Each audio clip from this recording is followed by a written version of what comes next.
Welcome,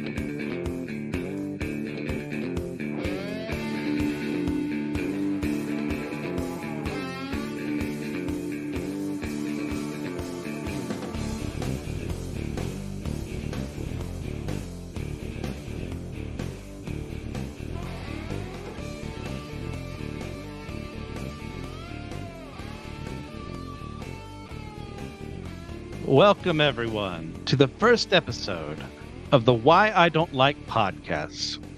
I'm your host, Christian Ashley, here to entertain you as I sit down and record episodes on the media that I consume and yet I don't like. So, this has been in the making for a little bit. Nice to have you around, Tolkien Pop. Hope you enjoy what's going on here. So, let's just get into this bad boy. Who am I? If you don't know who I am, I'm Christian Ashley of Systematic Ecology, to Let Nothing Move You podcast, amongst a lot of other things that I guest on. I am a seminary student right now in my about to be third year, hopefully going into pastoral ministry. I'm an author. I've written 4 books. I'll provide descriptions and links later on for you if you're interested in all that. So, hey, just thank you for tuning in. This is going to be both a kind of hybrid thing of both YouTube and podcasting. So I'm looking forward to getting into all this. I'm doing this mostly because there are sometimes when I experience different forms of media and I just quite don't like what they're attempting to do with their product. I mean, has anyone else ever felt that before? It's like you can't really get behind what they're doing. Yeah, and this is kind of a show built around that idea of like, hey, I'm not, I'm not quite into what you're about. So into this process, you might be going, okay, what is the show actually about? What isn't it about? Well, let me help you out in that regard. So here's what the show is and isn't. The show is going to be critical. It is also going to be constructive in its reviews, very hopefully. I am not always an objective person. I do my best to attempt to be, um, but that's part of the show. I want to be as constructive as possible. Thanks for tuning in, Joshua. Good to see you there, buddy. So there's that. So if you're on the podcast right now and you're wondering who are these people who are shouting out, that's because I am live streaming this to YouTube at the very beginning, and I'll explain my plans on what to do with that later. But to continue with the show is and what the show isn't. The show is a way for me to air out grievances with the chosen media I've selected. It is an exploration of that unlike media in full. I'm not here to just say, hey, I think this movie sucks, and then spend 5 minutes talking about it, but not actually pour over what it's about. Like, have the movie explain itself, and then me have my gripes aired about what it does. Just to give an example, this show is a place for me to vent to a captive audience. So, thank you everyone for sticking around so you can hear that. It is going to be a show and a place where alternative opinions are respected. Look, I know, especially with the show I'm starting off with, there are a lot of rabid fans. And I know there's someone in the audience right now, and they know who they are, that when I do get to stuff like the sequel trilogy of Star Wars, they're going to be very adamant against some of the opinions that I have, and that's okay. So I want this to be a place where, yes, I am going to be the mouthpiece here, expressing my personal views on what I do and do not like. That's cool. But not everyone has to think the same way I do, and that's a good thing. So that's that. And the show is also supposed to be fun. I'm here to have fun. I'm just not here to just rag on the things that I hate and I don't like and then leave you kind of feeling helpless or worthless or something like that. Like, that wouldn't be a very fulfilling show to me. So that's what the show is. What the show isn't, it isn't supposed to be a place where we're just here to bash and or hate the unlike media that I particularly don't like in this respect. Like, there's a way to say I don't like something without being spiteful and hateful about it, just to say, "Hey, look, I have these gripes with it. I don't gel with the characterization or the world building, what have you, of something." Be constructive about that. Don't just hate for the sake of hating. As I get another message from Joshua, yeah, just because you're wrong, though.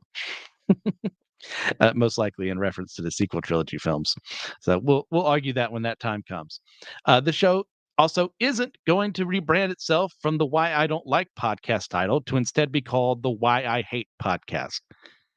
If I'm doing that, I'm failing you miserably as a mouthpiece for my opinions. Like there are some things that I really truly do hate, but I need to be as nuanced as possible as I'm relaying that information to you. I don't need to be spewing hate from every word that I say. And there are plenty of things out there that will earn my ire, but I hope I'm not just yelling at you about why I don't like it.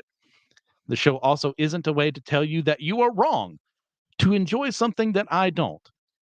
Imagine, if you will, that media that you watch, listen, experience, someone has a different opinion than you. Hmm. And yet they watched the same thing you did and they came out with a positive experience. Or I came out with a positive experience and you hated it. That's fine. I'm not here to tell you how to think. And if I'm doing that, I'm failing you. And I'd rather not do that. And finally, this also isn't going to be a place for people to act like jerks. We kind of have a saying around here for the Anazao Ministries podcasting network, which we are a part of. You can be a Christian and not be a jerk. Well, that applies just beyond Christianity in general. Like, you can be a fan or you can be even a hater and not be a jerk. It's okay. Let's all just air out our grievances or talk about the things we really like and then move on with our lives. There are more important things to fight battles over, and it ain't that. So, in regards to this show's schedule, uh, I am going to set it as an every week release, but that does not mean that is always going to happen. I reserve the right to change that at any time. Right now, I am in one of the least busy periods of my life because I am not in classes. I will be taking some summer classes a month from now, but that may or may not change how the schedule goes. But the school year may very well change that. I'm taking 15 hours next semester in a program that recommends you do 9, just so I can take advantage of 2 free classes. So if shows don't show up, every week, that's why. Or I just wasn't able to record. That's fine. So don't get all uppity at me just because it didn't arrive when exactly you wanted it to. Now, as explained a little bit earlier, I'm going to stream first on the YouTube pages for Systematic Geekology and the Anazao Ministries podcast AMP page on YouTube. And I'm going to upload the podcast version Fridays at 6 a.m. Now, here's an important part here. Case in point, real quick. There are going to be pauses. There are going to be times when things aren't edited because this show is not going to be edited. I am not an editor. I have a friend who edits. He was just in a chat, but he also has enough on his plate without me adding one more thing. And I also realized too, I said, oh, these will probably be about 20, 30 minutes long. And then I realized how much work I was going to be doing and how long it took me to get the synopses down and all this. And that's not true.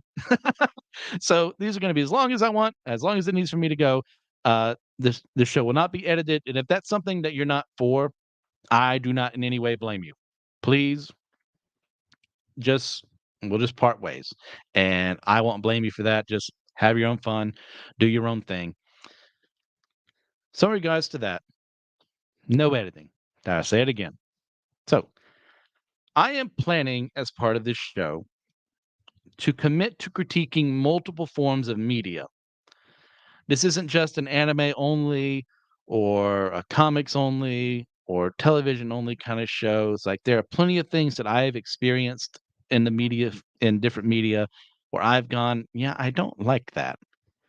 So I'll be doing those things.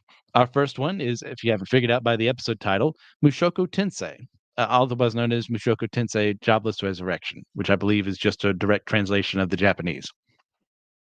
I will only be covering the anime.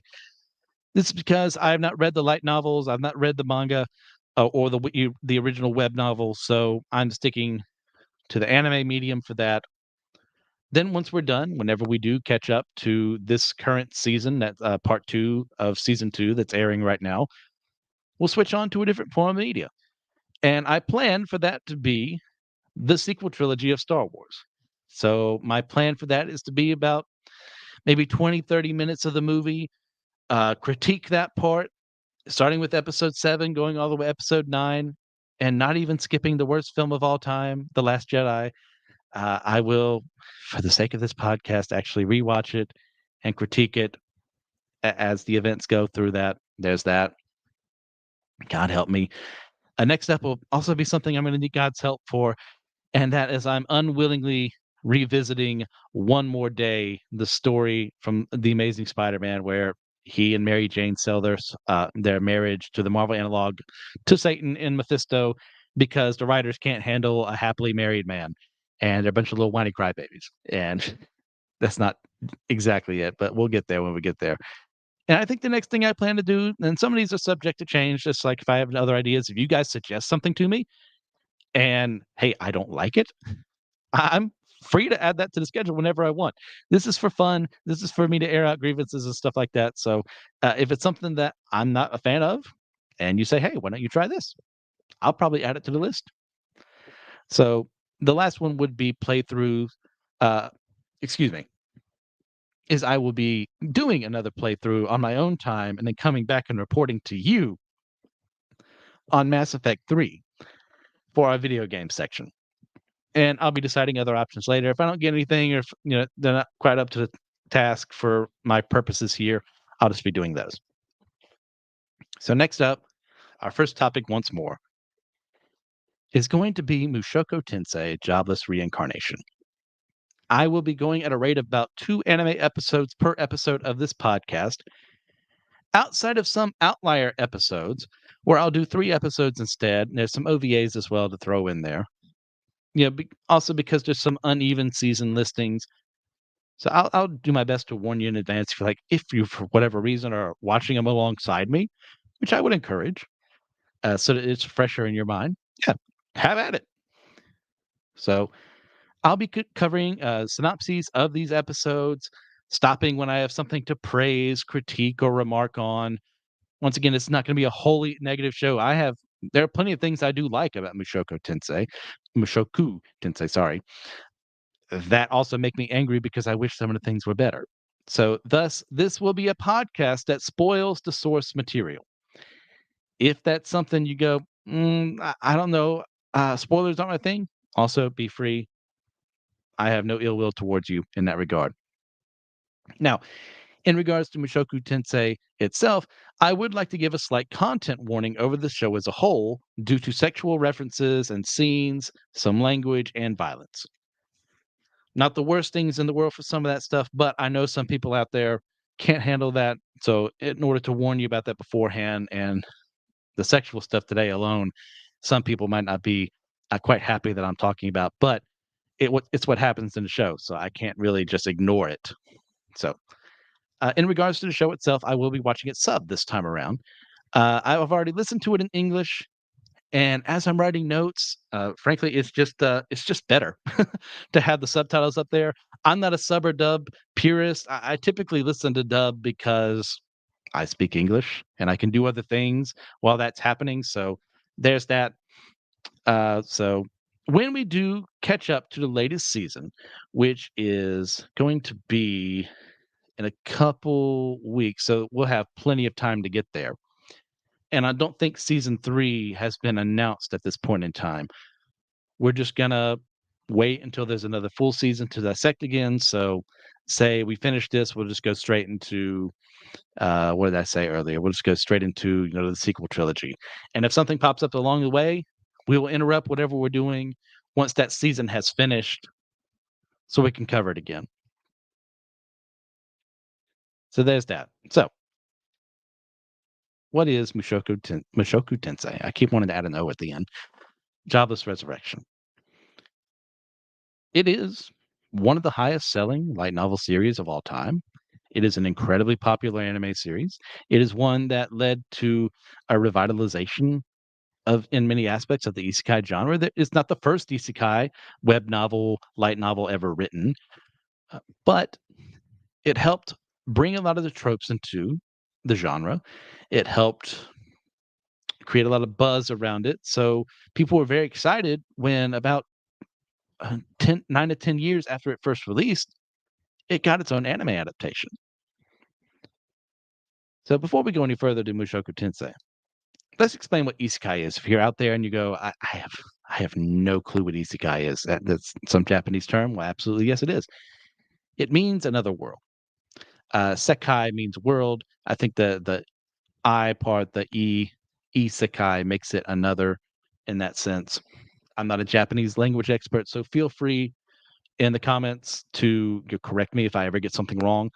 I am well up to being corrected when I do something wrong.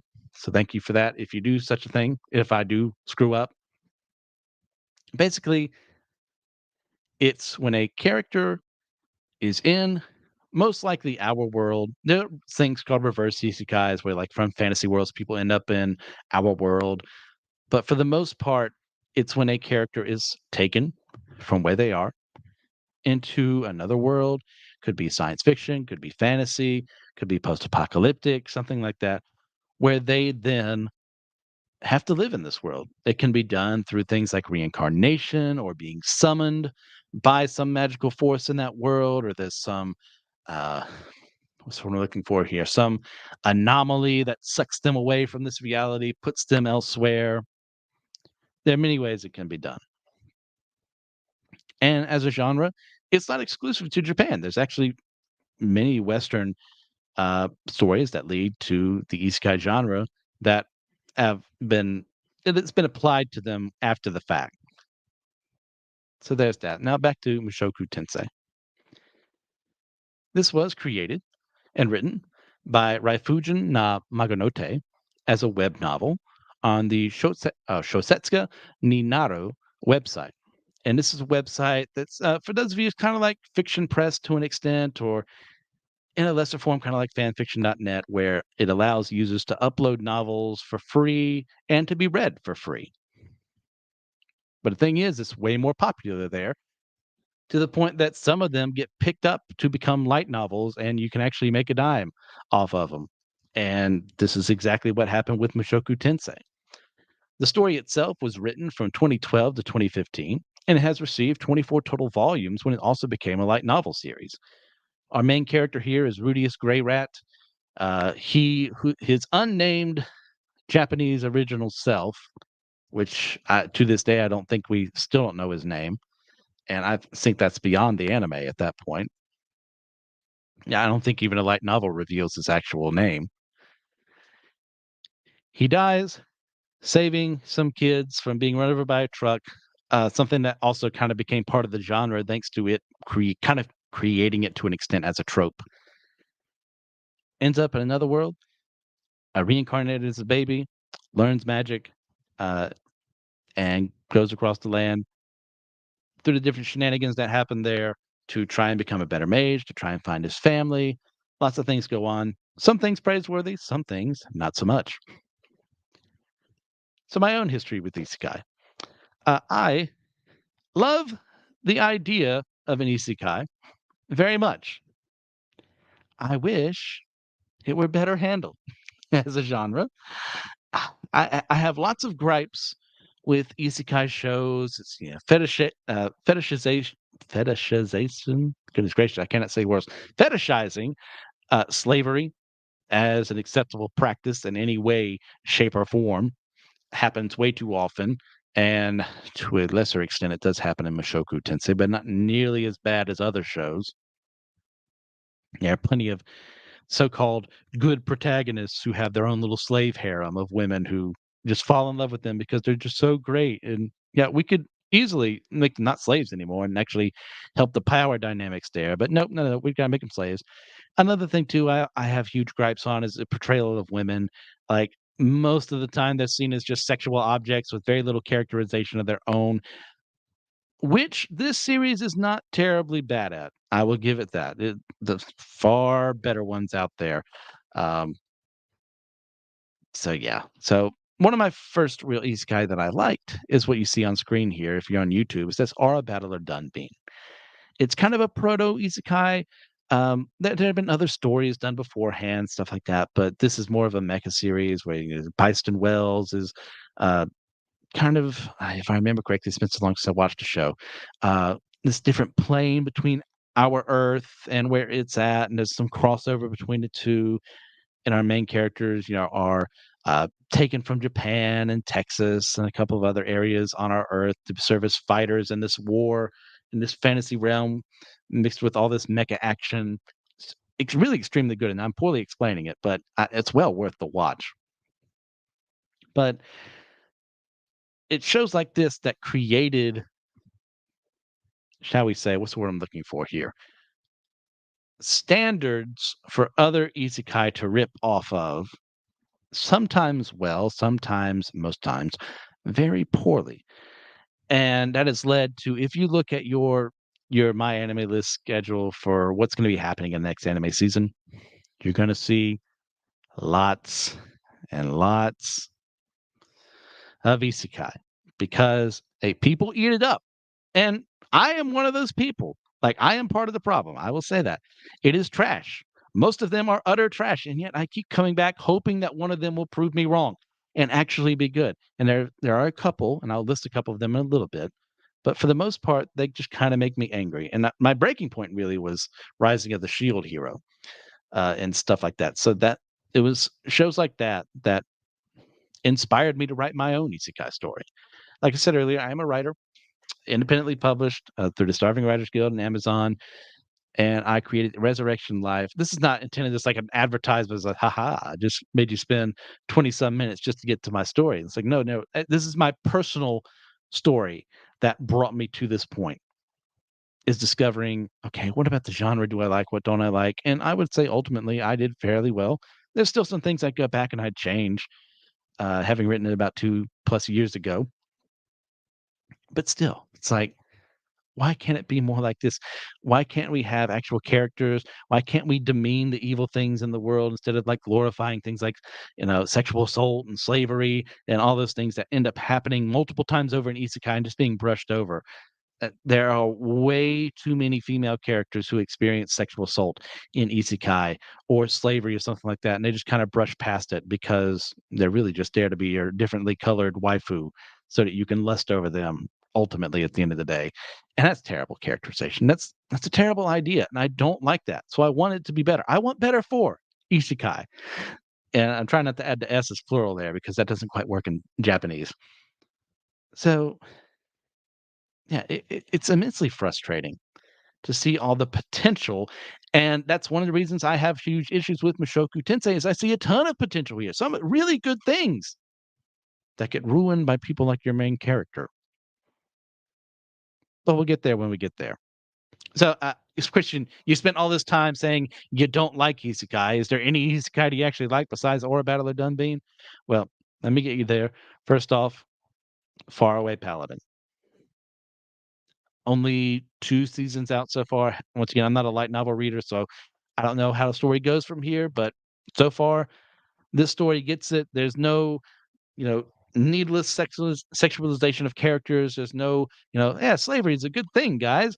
There's no there's not a lot of the BS that exists in other isekai stories. It is a fantasy story where another character is transported to another world, gains powers, gains a crew of people of true companions, and does some good in the world. That is a story I can get behind. And of course, once again, there's Aura Battle of Dunbean, great mecha action show. Tomino behind it, he of Gundam fame. Excellent story. There's some bittersweet ending, I will say that, for those of you who can't really handle that. But ultimately, yes. Then we have something like Konosuba. It's like uh, a direct contrast to other shows. It's an isekai comedy. And like, hey, the isekai part is important because that is part of Kazuma's characterization there. It's really important to him. It's not a perfect series by any stretch of the imagination. And none of these series that I'm proposing to you, even the ones that I would put out as a 10 as a 10, excuse me, 10 out of 10, which Konosuba would not be, but for the sake of just the argument there, like it it works. And that's why I enjoy it. It does what it's supposed to do. Then we have, A Sentence of a Bookworm. It's not your typical isekai, but it's our girl, mine, just trying to bring reading and learning to other people in another world. She's just a vibrant character, so much fun. There are some things that happen later on because once again, I'm an anime only, and I hear spoilers, and I don't mind spoilers. But there's one thing that kind of gets me a little upset in a possible relationship and messed up power dynamic there. But for the most part, do enjoy Sentence of a Bookworm. The Eminence in Shadow, another action comedy isekai done extremely well. Sid is like the perfect protagonist for this series, the one where you constantly having characters go, "Man, oh, Oh, he's been planning this from the very beginning when he was doing exactly the opposite of what they were expecting, and yet he always gets the results he wants.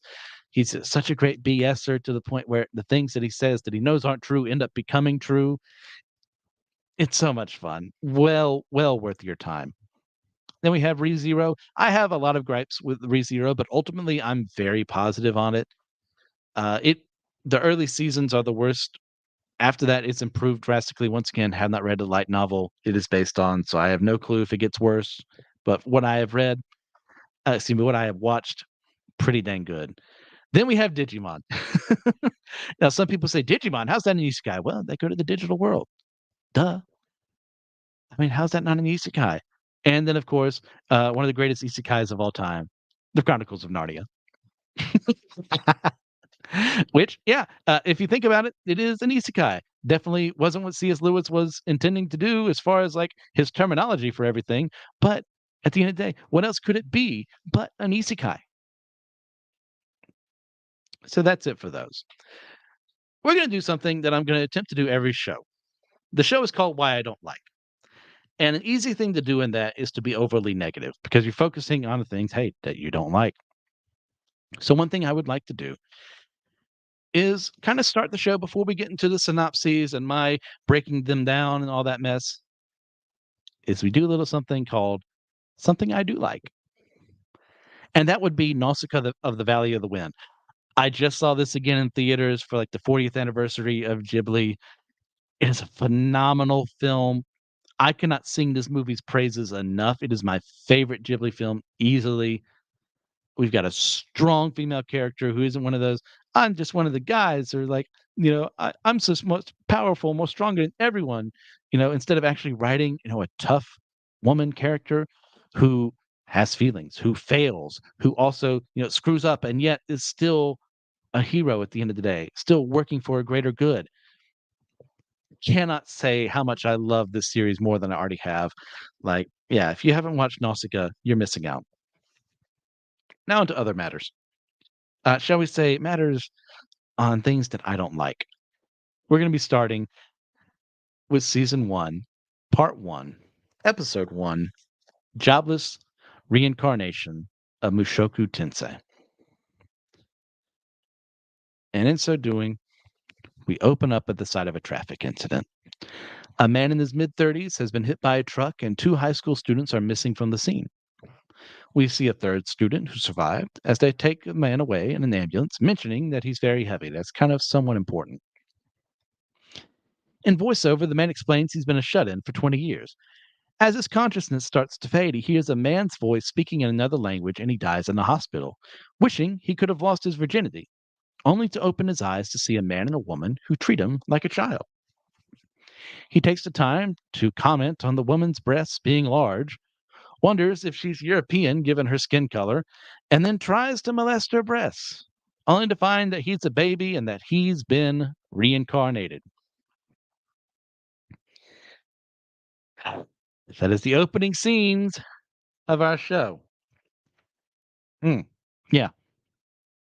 So if you're like me, there's a ton of whiplash happening here. You have the standard of, Truck Coon coming in. That's kind of a, for those of you who don't know in the genre, it's a supposed character in the show who is responsible for having or killing the main character so that they can be reincarnated in another world. And I believe this may have been the first time that happens in isekai genre and definitely popularized it, if nothing else. But we start with some voiceover here. We get some characterization of whoever this unnamed person is that makes him kind of skeevy, kind of lewd, and really kind of a leech on society. And we'll get to that more often in the later bits here. But it also does a good enough job of establishing, hey, this is still modern Japan. There was an accident. We're missing two of three students, which is important. Don't forget that. It takes a while, but don't forget that. And I still don't know where one of them is. And at this point, oh, yeah. Did I talk about that? I think I might have skipped over that line accidentally. Yeah, as he dies in a hospital, he kind of wishes that he'd lost his virginity. I accidentally skipped over that line. My bad. which is kind of like, okay, sure.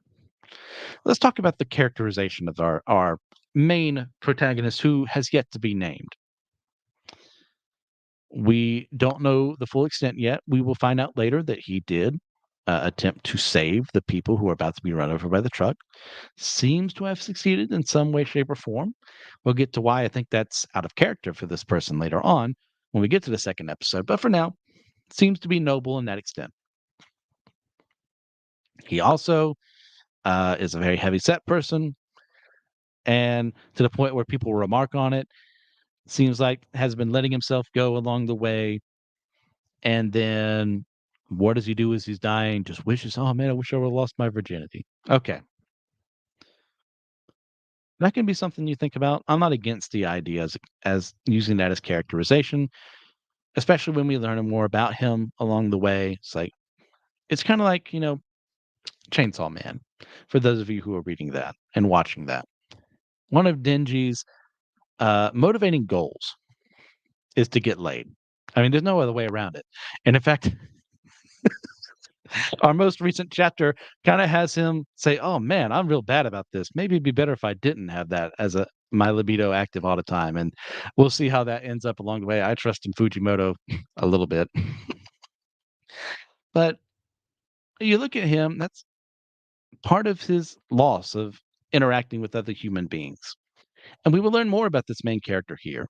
But just kind of like comparing and contrasting Denji for a bit. Yeah, Denji grew up poor, unloved by his father, abused by his father, didn't really have contact with people, would just eat garbage just to stay alive, was treated by trash, given a debt that he could never repay, and how he's finally liberated. He can actually seek out things. He can eat good food.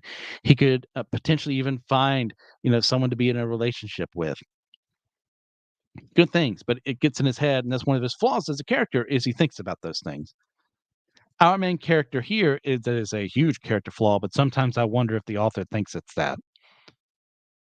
And that kind of gets brought to the forefront when, oh, he sees a woman with, hey, there's no other way around it. She's got some big breasts. Yeah, as you can see there on the picture on YouTube. Noting that is not a problem. You know, our eyes see what our eyes see, and he sees that. And we are wired to look at those because they're part of our human what's what I'm looking for here, our biological needs, our desires.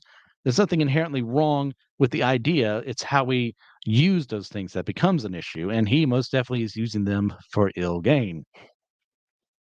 And without even knowing who this woman is, having just experienced death, what is our protagonist thinking? Well, he's thinking, man, she got some big breasts. She European? Oh, what am I going to do? Oh, I'm going to molest her because, oh, you left yourself wide open. That's who we want as our main character for this show. Now, we can have this scene if it leads to him cleaning up his act, if it leads to learning as part of his journey along the way. That does not happen. Not as much as I would like it to. So what this does force him to do is his goal of reaching to molester is what makes him realize that he's a baby now and he's been reincarnated elsewhere. Surely there was some better way to write that in. Once again, I'm not opposed to him noticing that she's got a good figure because guess what? She does. I am very much opposed to his motivations after learning that about her instead of like thinking, hey, I should probably learn who this is. I was just dying a second ago. That is this strange woman and another man in the room. What should I be doing? He does the exact opposite of what he should be doing. And it's hurtful as characterization. It's very hurtful to watch. Like, what is this mess? And had I not experienced other people saying, you've got to stick through this, you've got to see what else is going on, I probably would have dropped the show either right here or what's going to happen in the next scene. So before we do that, let's get into reincarnation real quick. Reincarnation basically is the idea that you are incarnating, you are taking over another body after having previously lived as another form, another human, what have you. Many religions of the world experience it. Hinduism, some Buddhists, uh, Jains believe in it. You'll find it kind of in Shintoism a little bit too. It's not. I need to study Shintoism more to actually give like a full proof. Yeah, that's exactly what they believe. But many cultures do believe in it. Now, if you haven't left because I said I'm a Christian, well, I'm going to do that for a little bit. Christians, most Christians, don't believe in reincarnation. There are many reasons for this. You got your Hebrews verse where it says, every man is appointed to die once. You've got Jesus telling the thief on the cross, like, you're going to be in paradise with me today, not in oh, well, you're just moving to the next body after this. Many other things because it doesn't make sense within our own system for that to be a thing. So reincarnation is a huge part of the series. And unlike other isekai, I will throw this in its favor.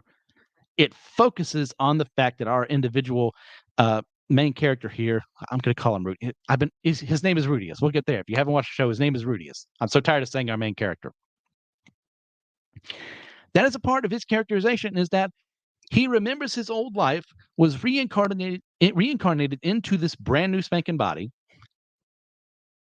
and that comes with baggage, immense baggage. So that's once again in this show's favor. I will praise it for that. Oh yeah. Oh, excellent point, Matthew Winter. Yes, some people do take that verse when Jesus is talking about. Oh goodness gracious! There's the Malachi verse talking about there's going to be a new Elijah, and there's Jesus talking about John as Elijah. The idea being is that he is a new Elijah in this present day, as characterization for him, as letting people know that's who he is as a person. So yeah, that's how I take those verses, and I can see how people could struggle with that. That makes a lot of sense. Let's see. We'll get to you in a second. Yeah. So there's that. Reincarnation is going to come up again. I haven't fully figured out my theology on the whole thing. I'll do my best along as the series goes on to like explain more as I'm learning. So we'll just move on to the next scene where we find out Rudy's parents are named Paul and Zenith. They're about in their mid 20s. He was, as we find out, 34 years old before his death. And he spends some time as our main character imagining what it'll be like to suckle Zenith's breasts, noting it didn't turn him on, perhaps because she's his mom. Once again, brave and bold characterization here for our protagonist. I'm so very happy that this is happening. So as he grows up, he gains his name Rudius, and he has spent the last 6 months of his development learning the language. Every baby has to do that.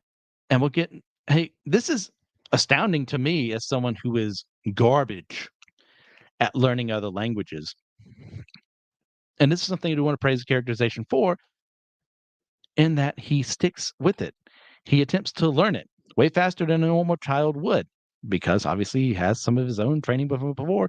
But also at that same time, it's a lot harder because you're so used to that one language. So hearing another one at such an older age makes it more difficult. And yet he did it. So yeah, praise to Rudy's characterization there. So he takes the time as he's 6 months old and crawling around to go through the laundry, sniffs some panties, and wears them over his head, showing them to his family's maid Lilia as he comments on her likewise large breasts, only to have the panties taken away from him by Zenith, who listens to Lilia start to call him out on his deviancy because she's kind of figured something's off with this kid, until she relents, knowing it's probably not her station to say something like that, so whatever. Yeah, at least someone out there is thinking critically. I'll put it that way. So Rudiuston looks outside of the house to see the pastoral land they live in and wonders where in Europe they are and why they don't have electricity, as he would like to play on a computer again. He watches Paul out of the window to see him practicing his swordsmanship, kind of really calls his parents a bunch of weeaboos at this point in time for his dad sword swinging and his mom pretending like she can cast a spell. Well, guess what? She can. But he gets too excited by all this and he falls backward, hitting his head without crying, which Lilia notes as odd in general, as he never seems to cry that much like other babies would. Zenith then prepares a healing spell, making him realize that he's in another world, as Zenith reveals she used to be an adventurer as well. So we'll stop here for the synopsis for a bit. Yeah, a much better image to have on the screen. Once again, there's a huge ethical dilemma here in that there is the mind of a 34-year-old man inside the body of a 6-month-old. Now, this is something that person would have to struggle with along the way. A very difficult scenario to be put in. Like, hey, I had this life. Now I'm suddenly in this new one. I still have the thoughts and feelings that came from my old life, yet I'm also experiencing this new life here. Like, what am I supposed to do with that? Like, in a better written show, you could have him wrestle with that more. But instead, he chooses to use his 34-year-old mind to just perv on his mother and the maid. And he'll do it on more other women as well. Forgetting the fact that he's gonna grow up and, typically, in your more medieval times, you would marry younger. Let's say 14 is when that would happen, or 15. You add that on, if it's 15, that's a 49-year-old man in the body of a 15-year-old, mentally speaking. There are huge discrepancies there, and that's another problem I have is with the people he does and doesn't share with about where he actually came from the very beginning. But we'll get there when we get there. So instead, right here, it's that conundrum of, okay, when would it be acceptable? And I like that as a question. I really do. I wish it was explored better. And that's one of the frustrating things about the show is like you present great ideas, but then your follow through is maddening, extremely maddening. Why? Why do you do these things? And then look, everyone has their fetishes. We're not here to talk about that. I'm trying to keep this show as PG-13ish as possible at the worst. But like, keep him to yourself, man. Why do we need this scene of him taking the laundry and doing what he does?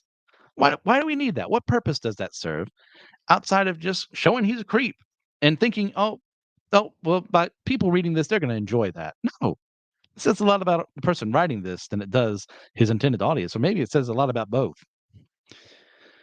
So let's move from there, from a criticism to something that I really enjoy, and that's Lilia's and Zena's kind of mini discussion that they have over Rudius not crying as a baby as much. They don't say he doesn't cry, but they notice he doesn't cry as much as other kids would at his age. And that's a very unique form of characterization I like a lot because there is an older mind in that body. So he knows really the only times he needs to cry are when he needs to be changed or he needs to feed or something like that. That's a logical thing to have thought of. So I really like that. I also really enjoy the reveal of magic in this series because hey, they probably haven't left the house too much. He doesn't really hasn't met any fantasy races or anything. For all he knows, he's in the past in Europe somewhere. But then the magic happens. He gets healed by Zenith, and that changes his life forever, mostly positively. I say that both in terms of the plot and in his own characterization.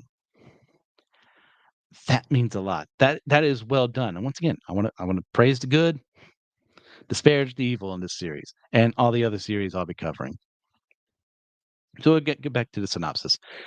Rudius grows up more, now curious about magic and how to use it.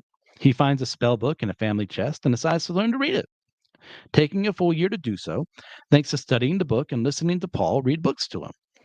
Rudius learns that there are two ways to cast magic: incantations and magic circles, and that your potential seems to be set at birth. He crafts a water ball spell that makes a small sphere of water and and he practices some more, managing to do a little better with each casting until he realizes he can cast without incantations. He then uses several buckets and pots to catch the water as he practices, learning that your magic grows the more you practice using it, and his works better without using incantations, as he speculates that people either don't know this or choose to just use incantations because they're easier to learn and easier to teach. He conjectures that him starting so young is why he's so good at it, as he overhears his parents having sex in the other room, which seems to be a nightly occurrence, and there's nothing modest happening in the sounds there. So later, Rudius experiments even more, now able to propel water at a faster rate. He then tries to cast some intermediate magic, which creates a large burst of water that blasts a hole in the house, and at this point makes his parents realize what he's been doing. And it creates a very beautiful scene, the rainbow from the water coming out. And it's at this point Zenith requests that they hire him a magic tutor. But Paul disagrees because he wants Rudius to become a swordsman like him. But Lilia intervenes and has them both compromise to have Rudius be taught magic in the morning and swordsmanship during the day, which they agree to after having a small fight about Paul breaking his promises, which will be important later on as far as who Paul is. What's with the bad characters being named Paul? Well, he's not a bad character in this one. So we'll stop there. How magic is treated in this series is something I want to praise. The way Rudius takes the time to study it, figuring out how to do it. Not only that, but learning how to read far beyond what a child would be expected of, thanks to his mind, thanks to his previous experiences. But it's not just him learning it. Like, it's just a bunch of moon speak to him if you just look at it on the page. But because his dad reads to him, he can associate the script with letters, with words. That is well done characterization. That is well done. Um, what's the word I'm looking for here? A way to build the world up as well. And the way magic is taught is also under criticism by how he learns how to do magic, which I find utterly fascinating because you don't expect this a lot. If you've read or watched as many terrible isekai as I have, you will know one of the grand cliches is the main character who's just good at magic. It'll normally be one or two chapters in, especially if it's not a like starting from birth, or they just suddenly show up in a fantasy world where they go to the adventurers guild and say, okay, we're gonna have to test your magic, and we have these 5 forms of magic or 6 or 7 or whatever. And it's, oh my gosh, you're good at all of them and you're the best ever. What's so good? And this does not do that. There are things Rudius is good at. There are things Rudius is not so good at. There's things he's garbage at. That is good. You need to set limitations for your characters. Have them able to do some things, but not others. That prevents them from becoming a Mary Sue. And I don't think that Rudius is a Mary Sue, as some people would levy against him. I think there's some things I'd definitely change about his character, as far as some of his goals later on, but he's not a Mary Sue. So we get the idea of magic being treated as like flexing your muscles. Love that. It's like the more you use it, the better you get at it. Such a great ideal. Like when you're training, like you don't, very few people start off with natural talent. Some people have to learn using some natural talent to get better. And Rudius has some natural talent, but he has more than what would be capable he would normally be capable of in this world because he kept practicing at it, kept working at it. And that whole thing about him really essentially not trusting the manual, I love that, especially as someone who has lived in a church his entire life. I put my trust and faith into the Bible. Do you know why? Not because I grew up in the church, but because I took the time to study it. Because I took the time to read what people say who had to say and say it was fake or make believe or propaganda. I listened to what they had to say and I listened to what the Bible had to say. I compared and contrasted the two and realized that there was truth in there because I tested it, because I did the work for it. And many people in the church don't do that, and it infuriates me. They will regurgitate exactly whatever the pastor says if they're listening at all on Sunday and never open the book up for themselves. They never read it on their own. They never ask questions about what does it mean for these things to be true if they are indeed true. You don't know if you don't test them. You don't know if you don't look out into them. But Rudius, as a positive point in his direction, does. It says your mana is determined by birth. You're only supposed to cast with incantations or magic circles. What does he do? Realizes that's not true, tests, hypothesizes, does the work. That is noble. That is tremendous.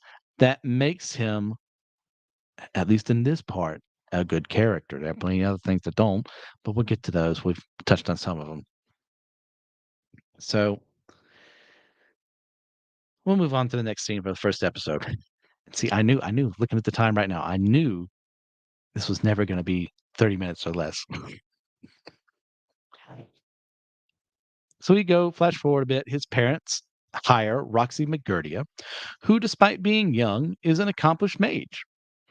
And she is going to serve as his tutor, even though she initially doesn't think too highly of them or Rudius, who, by the way, has to tell us that, oh, she's a lolly, which he fetishizes instantly. And before I go any further, I will explain what is a lolly. It comes from the novel Lolita, where we have a younger, underage girl being fetishized and sexually admired by the older Humbert Humbert. This gets translated into Japan and becomes enough of a success that it starts getting in the cultural lingo of say, oh, those guys are they're just like younger girls, they're just lolicons.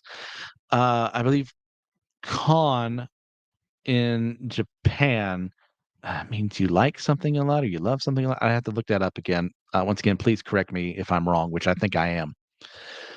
So if that's the answer, it means you like or you love young girls. We would call that a crime over here. And it is a crime in Japan to a certain age. Uh, the age of consent is much lower than it should be over there. So this creates a culture where you introduce younger characters who are not of age, and yet you sexualize them. You make them objects of desire. You make them act flirty in ways that a younger girl wouldn't normally do at that age. There are plenty of characters I could bring up. I mean, really, all you have to do is watch. Not all shows, thank God, but some. If there's a younger character, a younger female character, chances are they're going to fetishize her at some point when she's nowhere close to the age of being, someone who could be, an adult. So there's that. So back to the synopsis. Roxy later explains to Rudius that there are three types of magic: attack, healing, summoning, which are divided into beginner, intermediate, advanced, sacred, royal, imperial, and divine magic. Roxy then showcases some of her own water magic, breaking one of Zenith's trees, forcing her to repair it with healing magic. Rudius then practices his magic, and the wind he creates from casting causes him to see Roxy's panties, which distracts him to stop casting, and it makes him cast without incantations. which Roxy notices and comments on rather than the other thing, but not before they realize he too broke one of Xena's trees, which makes Roxy think she might get fired. Realizing he knows nothing about talking to girls who aren't two-dimensional or comforting people in general, Rudius decides to recycle and use some cliche dialogue from the dating sims he used to play, which does perk her up, as the whole family celebrates her coming to live with them for dinner that night, and Rudius decides he can make it in the world. So I discussed the lolicon thing. It is far more present in Japanese media than you would ever think acceptable. And it's just kind of an expected thing to happen. I don't like it, don't have to like it, but it exists there. But what I do like is once again building up the magic system of showing someone who, unlike Rudius, was taught the regular way and learns, hmm, maybe that's not right. Maybe that's not what's supposed to be happening. And that's part of Roxy's characterization through this episode and next episode that brings her character up a lot more, and that she's confronted with something different and learns from it. So we've got that. We need to talk about the discussion of ecchi. Now, if you haven't watched anime or read some manga, you probably never come across that word ecchi. Uh, Basically, translated towards English, it means fan service.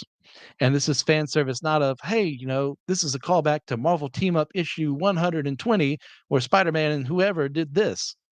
That's a different type of fan service than we're talking about. This fan service is, typically geared towards sexualizing your characters. Now, before we go any further, I will say Mushoku Tensei is an equal opportunity offender, and I do like that.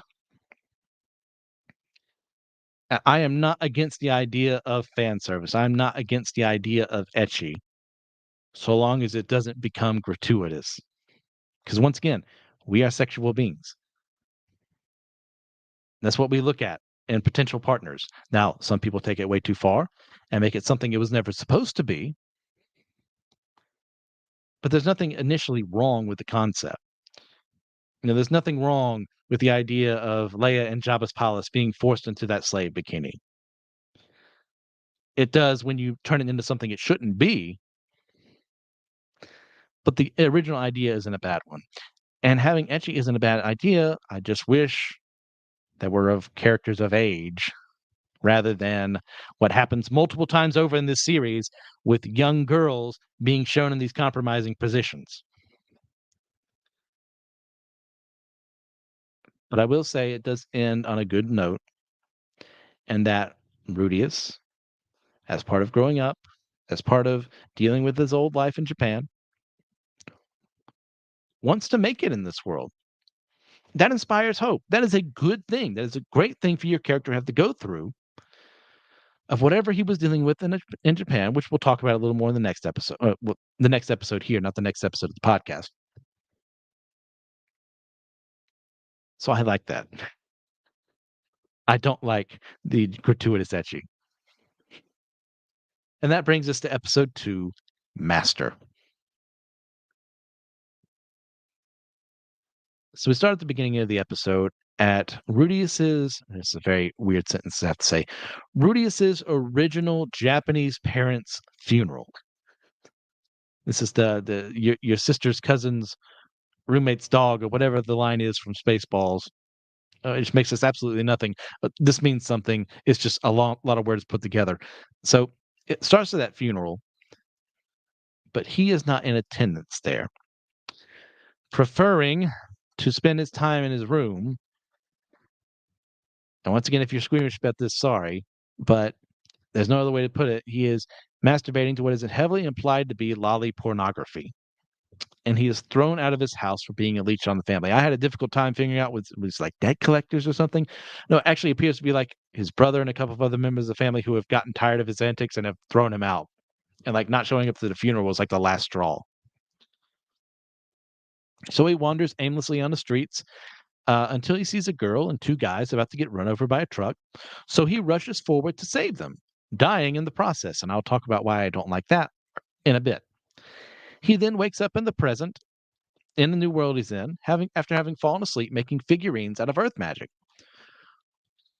Once more, overhearing his parents having sex, and thinks he'd like to have a little sister, but not a little brother, which is its own thing and another thing in Japan about incest that crops up way too often. So that's that. Um, yeah. There is something about the brother though being specifically mentioned that makes sense in light of other episodes, but we're not going to focus on that now because it hasn't been revealed. So, deciding to troll his parents, he's going to go out and pretend, "Oh, mommy and daddy, what are you doing?" When he really just wants to see the action. But he's not the only one, because when he leaves his room, he sees Roxy on the ground in way too graphic a form, like um, masturbating to it herself. And he pervs on that for a little bit and then leaves. Yeah. I swear there are better things in the series. I swear that actually make me want to stay, even despite the fact that I don't like it. So we'll get there when we get there. But let's talk first about Rudius's death and why I think it is tremendously out of character for him. It is astonishing to me as a writer that you set up a scene like you have in the past of this selfish person, this um, shut in who has never left the house in like 20 some years, who has never cared about anyone but himself in that whole time. And yet you decide, well, I'll show he's actually a good guy by trying to warn these people and getting them out of the way of the accident and dying himself. Isn't that such a redemptive moment? No, it is not. It is terribly written. There is nothing inside of Rudius's original Japanese uh, body, his person, that makes me think he's going to make this sacrifice play. There's been nothing noble about that character that we've seen. And even with uh, future characterization received in other episodes and other seasons, there's still nothing that I see that makes me believe this character is going to make this decision. You have failed completely and utterly in that regard. But you need to have a reason for him to get over to this fantasy world, but you have to make him he's not that bad a guy. No, no, no, no. He's actually a good guy at heart. You gotta prove it to me first, because I've seen no evidence of that, and I still don't believe it to this day. Now from there, we go to something else I don't like, and that's the handling of sex in these scenes. Hey, you know what married couples do? What Paul and Zenith are doing. Do we need to have a reminder every night or every time Rudy is studying or doing something that they're at it and she's moaning and wailing? No, we don't. Like, how thin are these walls that this is happening? Now, granted, in your Middle Ages, especially on the European side of things, I haven't studied other cultures as much. Most houses for the poor people were one room. Now, Paul and Zenith appear to be rich, so this shouldn't be a problem for them. But married couples still had to procreate, had to have relations with one another, so they would do it, eh, unfortunately, in view of the children. That's one of the disturbing facts of the past, but it's also a thing that happened. They don't have that excuse. They live in a mansion. Surely there's not some spell too that could, prevent other people from listening in on this. Unless you want them to, which in case that's you've got other problems we need to discuss. And then we get to Rudius in the old world, where he'd rather spend his time just jacking off to pornography rather than doing anything with his life. This is an example, I believe, of the "this loser is you" trope. That is, "Hey, you see what this idiot is doing? Yeah, that's what my target audience is doing. Isn't that right, guys? Eh? Eh?" And it's just so insulting and detrimental that you think, yeah, even if you thought that's what your audience was doing, is that what you wanna call them out on? Is that what you wanna say, "Hey, I know what you're doing"? And I say this as someone who has struggled with that in the past. I admit that fully. I am no perfect example, a perfect paragon of human sexuality myself. I failed. Thankfully, nothing, physical outside of myself being involved, but still, it's a sin either way. And to be shown something like that and think, "Is that what you expect of me? Is that who you think I am? That I've always remained there? That I haven't improved upon myself to be better? Is that what you think of your audience?" If I were the reader, which I am in a sense, I'm upset at that. Like, who are you to say that about me, author? Like, get off your high horse. There are better battles to fight there in that arena. And of course, we get to Roxy. She's a young girl. She's going to be interested in sex. Nothing inherently wrong with that. But then you have to show this scene in such, you know, loving detail that we see in the show. I'm not going to show you that image. Now, we don't see the actual physical parts, but we see the end result. And it just infuriates me immensely. How we keep coming back to this when you don't need this scene. You don't need any of this. You have I've seen your ability to properly characterize these people and make me believe and want them to succeed in certain aspects. I don't need this. This is an example of gratuitous etchy.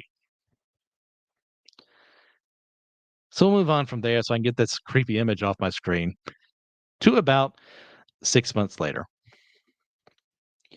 Rudius has progressed to having nighttime classes with Roxy, which of course you have to say, we didn't do anything any wrong, as that would imply, where she is teaching him history and about the cultures of the world, the continents and stuff like that. And he's busy paying attention. I'll give him that part.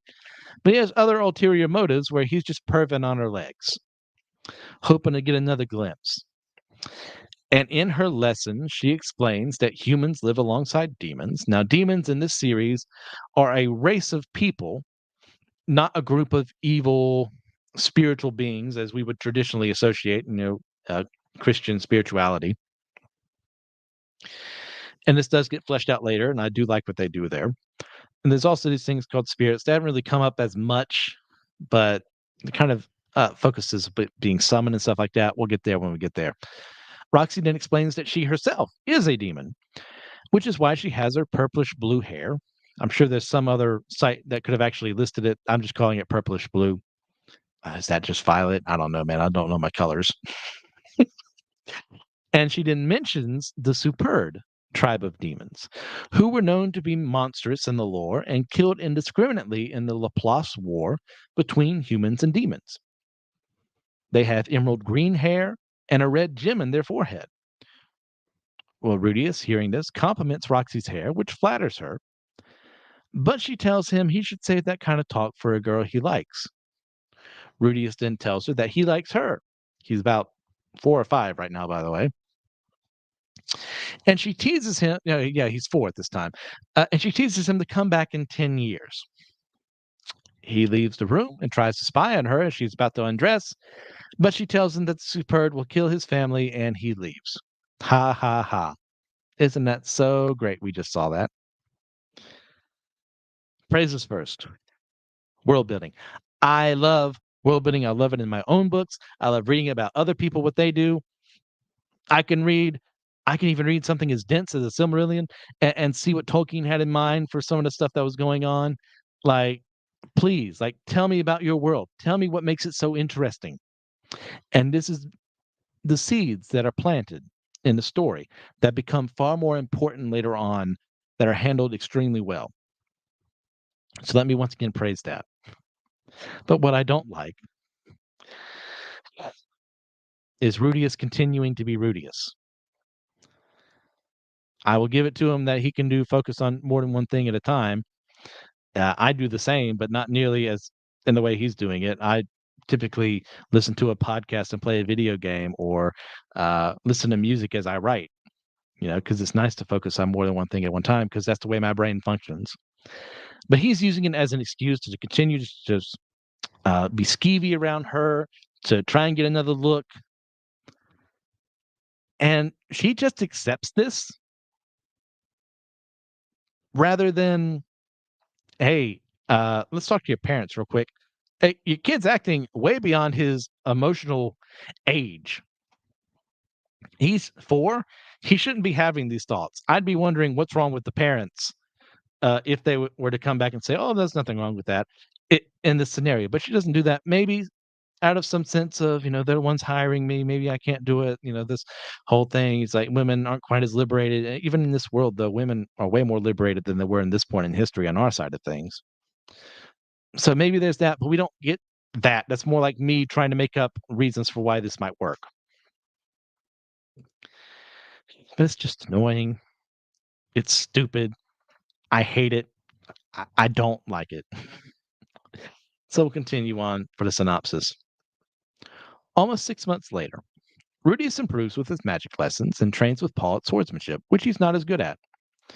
Rudius later watches some of the kids from the village they live in play with each other, but he imagines them jeering at him and using their cell phones to film him, which freaks him out as he refuses to go beyond the borders of his house, and in some ways he's still a shut-in, just around the borders of his house though this time around. In flashback, we see him being bullied by his classmates where he's stripped naked and filmed by them for their amusement. Roxy finds him and talks with him about how her hometown, uh, in just a way to kind of calm him down, how her hometown didn't have grass like his does, and then she points out the Red Dragon Mountains, in order to show that beyond them is the country Renoa, where she learned to wield magic at its University of Magic. And to further encourage him, she says it takes in all students, regardless of race and social status, and encourages him to go. But he wants to stay with her as his master, which she denies being anymore, saying that he's surpassing her. In private, she tries to wordlessly cast and fails, getting discouraged. Whew. So we learn why Rudius is a shut in. And there are things I like and there are things I don't like about this. Reason being bullying.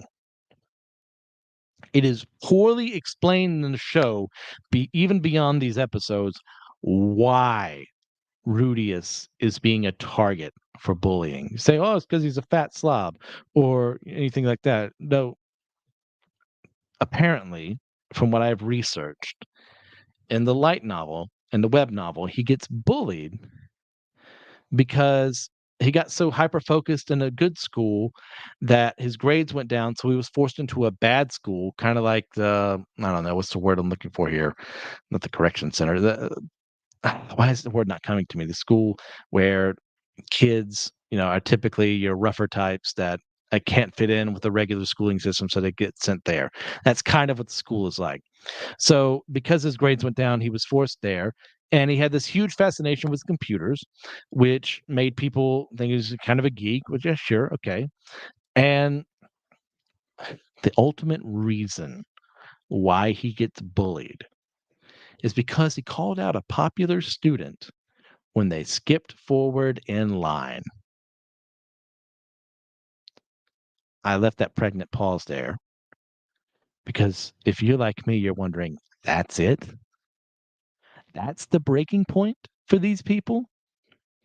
None of the other things, not that those are good justifications for bullying, there is no such thing. But he called someone out on skipping a line, and that warrants him being stripped naked and having his photos taken of him in that, and something worse that'll happen later on in this episode in flashback. This is one of those things like, hey, yeah, bullying exists in schools. It does. It's verbal, it's physical, It happens in many different forms. Outside of one incident I can think of, it's a very minor one at that, have never been bullied. The one I can think of was after I just got my glasses. A girl in my class said they looked stupid on me and called me Four Eyes. It's like, wow, oh man, that cuts deep. Oh man. It's like, and you know how I handled it? I ignored it because it was stupid. Other people have had to deal with way worse than me. And I'm not trying to downplay that. But what I am saying is that this is a poor representation of actual bullying that occurs in schools. And it's a poor representation in the anime because it doesn't get explained why they're bullying him. Once again, not so we can say, oh, they have some noble goal for doing it. So, no, no, no, no. What is their stupid, petty, evil reason for doing this that is not completely and utterly moronic in nature? Like maybe he's just better at school than they are and they're jealous. Or maybe some girl made a pass at him and one of the jocks gets upset with him. Comparing and contrasting again. Spider-Man, his days in high school. He was the outcast, the wallflower, the nerd. He didn't fit in with the other students. Flash Thompson, as his main bully, does not physically get aggressive with Peter. And this is, you can say, oh, it's just written in a more innocent time in the 60s. It's like, no, that's not what we're talking about here. It never got physical with them outside of the one boxing match they had organized by their teachers in Spider-Man 8, which is its own thing. But Flash never like beat up Peter or did anything like that, but he still made him feel lesser and did so successfully multiple times over. That's a good example of how to portray bullying versus this. It's just bad, poorly done. And I just don't get why you would think after writing that down, I was like, oh, yep, another successful day of writing. Got my kanji down pat. Yep, that's why they're bullying him. Man, I'm good. Like, no, that would be completely and utterly unsuccessful. If I saw my anything that I ever wrote like that, it's like, what was I thinking? I need to change this right now. We need a new draft. But what we don't need a new draft on is Roxy's characterization here. Her starting to feel inadequate in such a short amount of time is handled extremely well. She's got this prodigy in front of her who can cast magic just so effortlessly. And that makes her feel like she's not good enough, that she needs to train herself.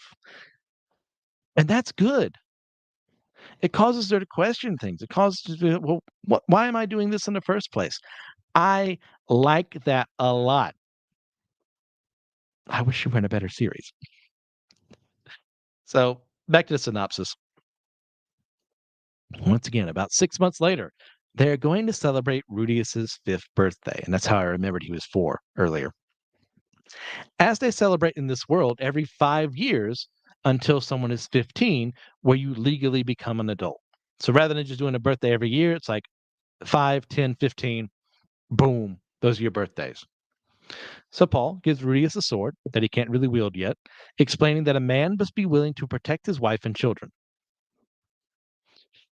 Zenith gives him a book that he'd asked for, and Roxy gives him a small wand with a magic stone inside of it to enhance his magical skills, telling him that she's going to give him a graduation exam tomorrow. This causes him to flash back to the bullying, where he was tied up naked at school. Roxy then makes him leave the house the next day, despite his protests, despite his emotional hangups, even picking him up on the horse herself and riding with him out of the town. This traumatizes him for a bit, but he sticks with her. When Rudius sees people along the way looking at him that are people of the village, he gets angry at them for staring, only to make the realization that they weren't staring at him, but at Roxy, who spent the time to get to know them and help them with their problems, so they really like her. and this helps calm him down. They reach the exam spot, and Roxy tells him she's going to cast a sacred spell once, forcing him to memorize it and cast it, as she does so herself, casting the spell Cumulonimbus, accidentally striking their horse with lightning, forcing her to heal it. That was actually a pretty funny scene in a black comedy kind of way. I will give it that. Rudius then casts the spell in question, despite knowing that success will mean Roxy leaves, making a more powerful spell than hers. Roxy congratulates him for becoming a sacred level water mage. She then leaves soon after to hone her skills and gives him her necklace, which is a charm from her hometown. Rudius thanks her for helping him and privately thinks about how she helped heal him, which is promptly ruined when Lilia finds that he stole some of Roxy's panties. Ha ha ha ha ha ha. Isn't that so great? We end on a good note like that. And everyone laughed.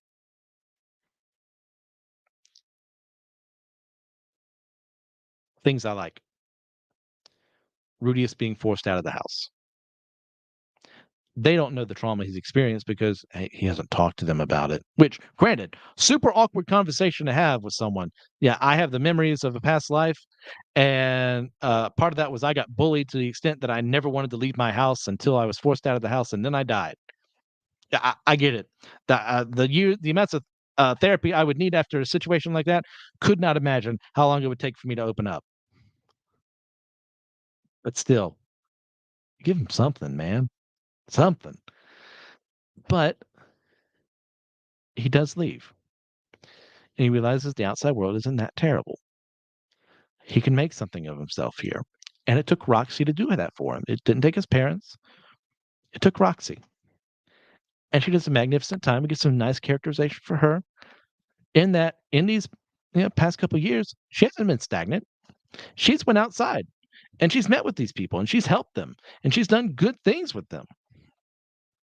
That is a really great character moment. That's a very beautifully stated in a small amount of time.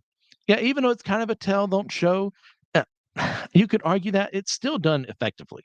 So I'll give a point there. Next thing I like, the actual spell and what happens. It's such a huge moment for Rudius to show how far he's grown as a character and as a mage, that he's able to do this at such a young age, and it proves Roxy's point that she had made earlier, and that she's no longer worthy to be his master because of how far advanced he is than her. And he knows this is what's going to happen. He knows that him successfully completing this exam means she leaves. And yet, to his credit, he doesn't flub it on purpose. He doesn't just say, "Oh, I'm not feeling up to it today." No, he does it.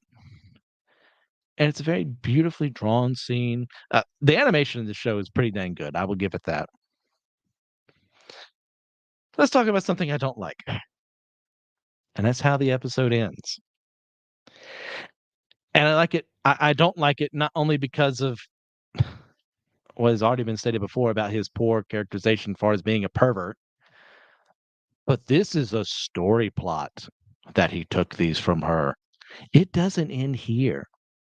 We're still dealing with it to this day. And I don't like that. So we're going to end on a bad note. Imagine that for a show called Why I Don't Like. But those are the first two episodes of Mushoku Tensei Season 1, Part 1, Episodes 1 and 2. I'm going to try to score every episode. And just for the sake of transparency, for the entirety of what I have watched of Mushoku Tensei, I give it a 4 out of 10. And I know, given how numbers work, that if I do this episode by episode with scores and someone tallied them up, it's probably not going to come out to 4 out of 10. It could be higher, it could be lower. I don't care. My math is my math. So you don't have to use math my way. But I'm saying it's a 4 out of 10 overall. So when I say that I give episode 1 a 7 out of 10, it's a decent enough introduction. But there are many things that I have gripes with. I'm not too fond of. I don't like that much about it. It deserves a 7 out of 10. But then I give episode 2 an 8.5 out of 10. You can see, hey, not everything in here is negative. I may give the series overall 4 out of 10. But episode 2 is great for the both of them and developing who they are and what they're capable of as they wrestle with their past, as they wrestle with their presence, and look forward to the future. That is a great note to end on, but the reason the score lowers is because of what we actually end on. So there's that. What do you guys think? I spent a way longer time talking than I thought I would, but I did do an intro for this. I probably should have split that up into an episode 0, but you know what? That's fine. It is what it is. So this episode will probably be longer than the other ones. I'm okay with that. Thank you, everyone, for listening. Please, if you get a chance, just leave a 5-star review on your podcasting platform of choice. Or if you're listening to this on YouTube, please like this video, comment below, and subscribe to the Systematic Geekology or Anazal Ministries podcasting pages. You can email me at whyidon'tlikepodcast@gmail.com. That is without an apostrophe and without the ellipses. So just straight letters. If you're interested in my own fiction writing and you want to criticize me, you can find my works at starvingwritersguild.com or on Amazon if you search the name MC Ashley. You can also find me podcasting on Systematic Geekology and Let Nothing Move You. Special thanks to Joshua Knoll for the music he provides for the podcast. And with all that in mind, God bless you all. That's the other one. That's the other outro.